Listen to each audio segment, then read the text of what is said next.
Have you ever paused in the middle of your life and quietly wondered why you were born exactly as you are, in this body, in this family, in these circumstances?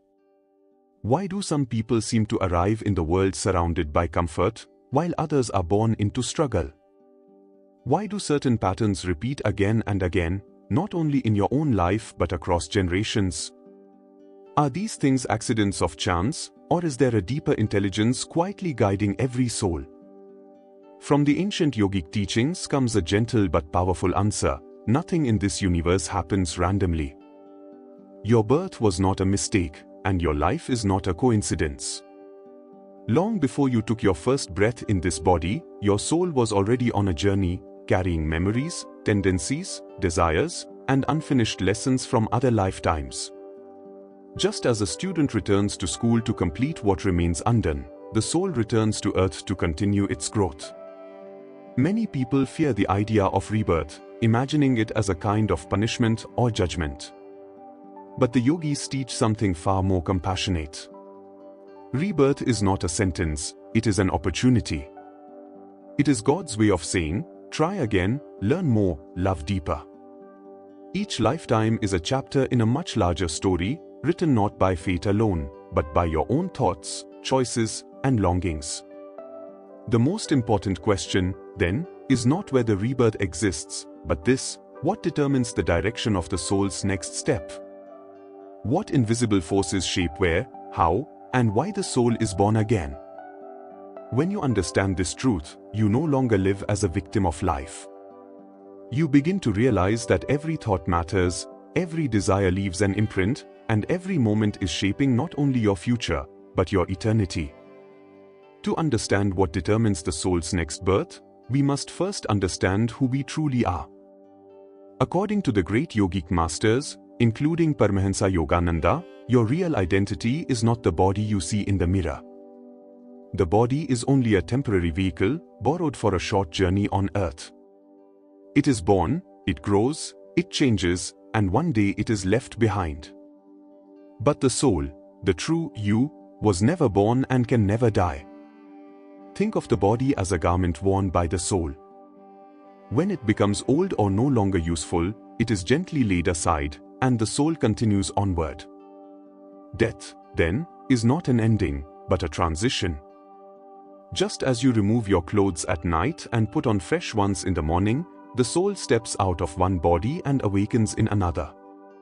This understanding removes fear and replaces it with calm clarity. The soul carries with it a deep inner record, not in words, but in tendencies, habits, and inner impressions formed over many lifetimes. These impressions shape your natural abilities, your fears, your attractions, and even your temperament. They are the reason a child may show wisdom beyond years, or feel drawn to spiritual truth without being taught. When the body dies, these soul impressions do not vanish. They travel with the soul, guiding it toward its next experience. The soul seeks an environment where it can best express and continue its learning. Once you realize that you are an eternal soul using a temporary body, life no longer feels random. It becomes a purposeful journey toward greater awareness, freedom, and ultimately, divine union. Once we understand that the soul is eternal, the next truth becomes clear: the soul carries the results of its actions with it. This universal law is called karma. In the yogic teachings, karma is not fate, luck, or punishment. It is simply the law of cause and effect working through human consciousness. Every thought you hold, every emotion you nurture, and every action you perform sends out an invisible force that must one day return to you. Karma works quietly and patiently. Some actions bring immediate results, while others wait, sometimes for years or even lifetimes, before bearing fruit. Just as a seed planted in the ground does not sprout the same day, karmic seeds need the right conditions to grow. When those conditions are met, the results appear naturally. This is why events in life often seem unexpected, even though they are deeply connected to past choices. At the end of a lifetime, not all karma has been resolved. Many lessons remain incomplete, many experiences unfinished. These unfulfilled karmic patterns become one of the main reasons the soul returns to earth. The soul is drawn back to circumstances where balance can be restored and understanding can deepen. Karma, then, is not cruel, it is corrective. It gently pushes the soul toward growth and self-awareness. Understanding karma transforms how we live. Instead of blaming others or circumstances, we begin to see life as a mirror of our inner world. We realize that by changing our thoughts and actions today, we are shaping not only tomorrow, but future lifetimes as well. In this way, karma becomes not a chain that binds us, but a teacher that guides us toward wisdom, compassion, and spiritual freedom.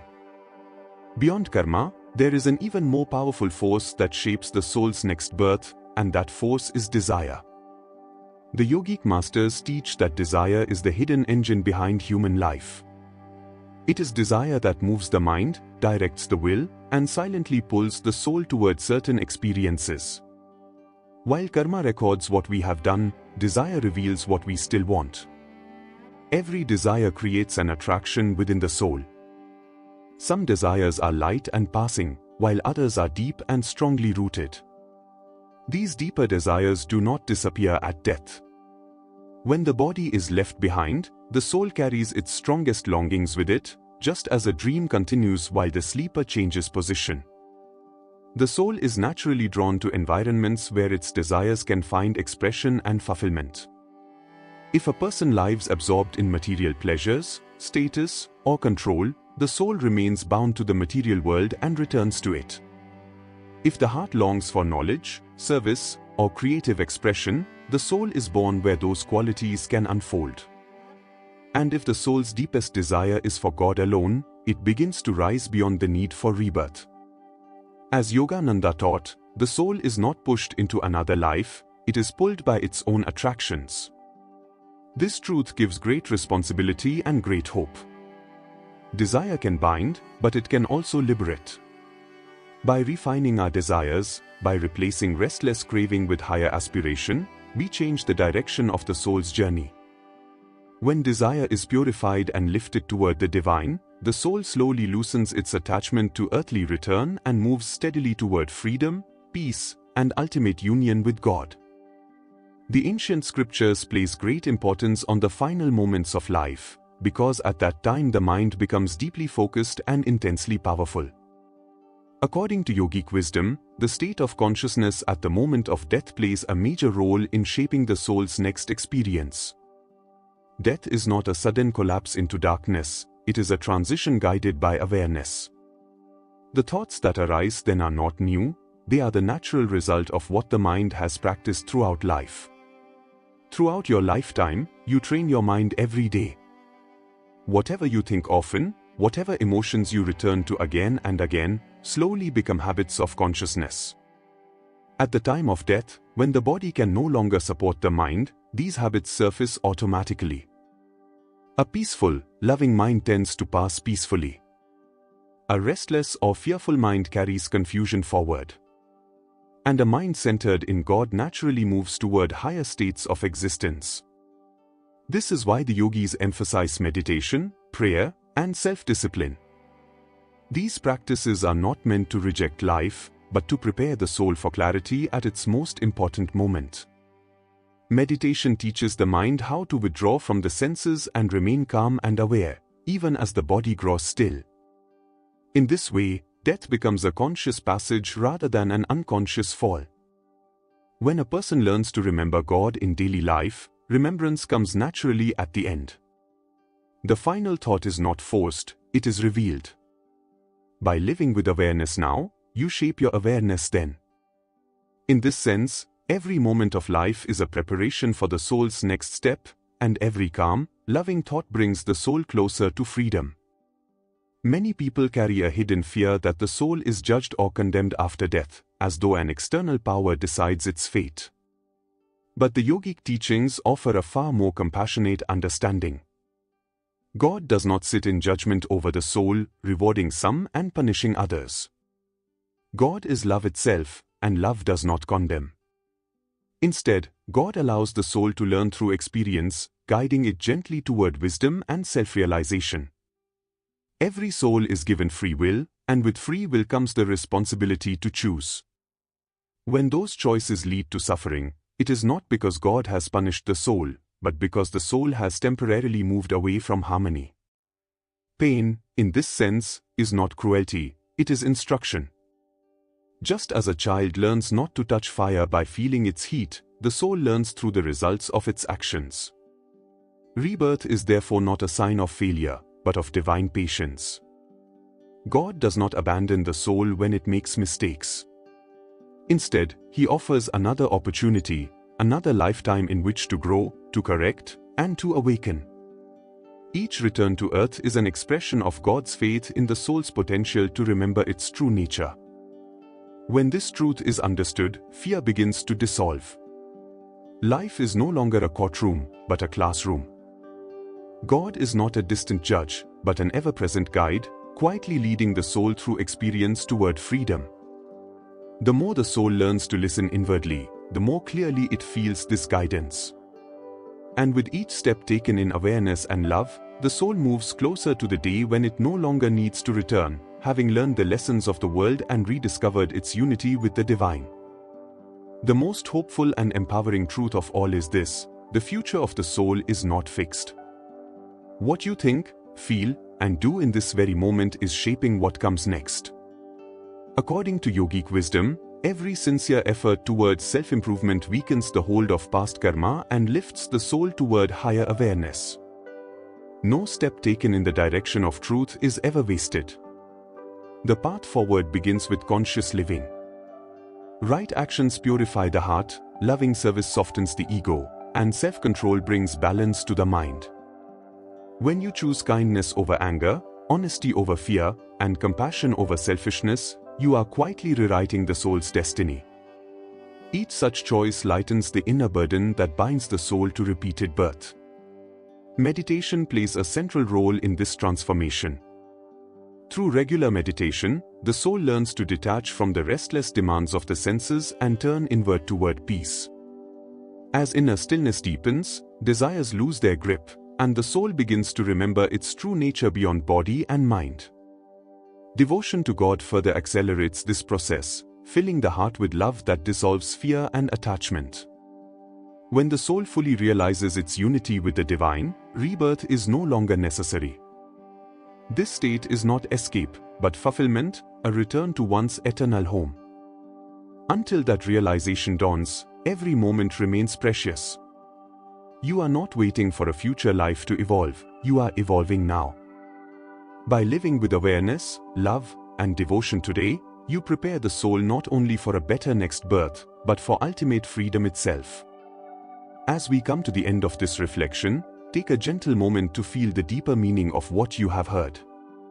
Your life is not a random event moving blindly through time. You are a conscious soul on a sacred journey, guided by divine intelligence and shaped by your own awareness. Every experience you face, whether joyful or difficult, is helping you remember who you truly are. Nothing is wasted. Nothing is meaningless. Each step, each breath, is carrying you closer to truth. If this teaching has touched your heart, allow it to move beyond words. Try to live today with a little more awareness, a little more kindness, and a little more remembrance of God. Even small changes in thought and intention have great power over the soul's future. When you live consciously, fear begins to dissolve, and life becomes a purposeful path instead of a struggle. Trust that the divine is always working for your highest good, even when the lesson is not immediately clear. If you found value in this message, I invite you to take a moment and support this journey by liking the video and sharing it with someone who may need this wisdom today. More importantly, I would love to hear from you in the comments. What part of this teaching resonated most deeply with you? Have you ever felt that your life carries lessons from beyond this one lifetime? Your reflections may help others who are quietly seeking the same answers. And please tell me in the comments what spiritual topic you would like to explore next. Would you like a deeper talk on karma, meditation, overcoming fear, or discovering your soul's purpose? This channel is a shared journey, and your voice helps guide the direction we take together. Until we meet again, walk gently, love deeply, and remember the divine light within you. Jai Guru Dev.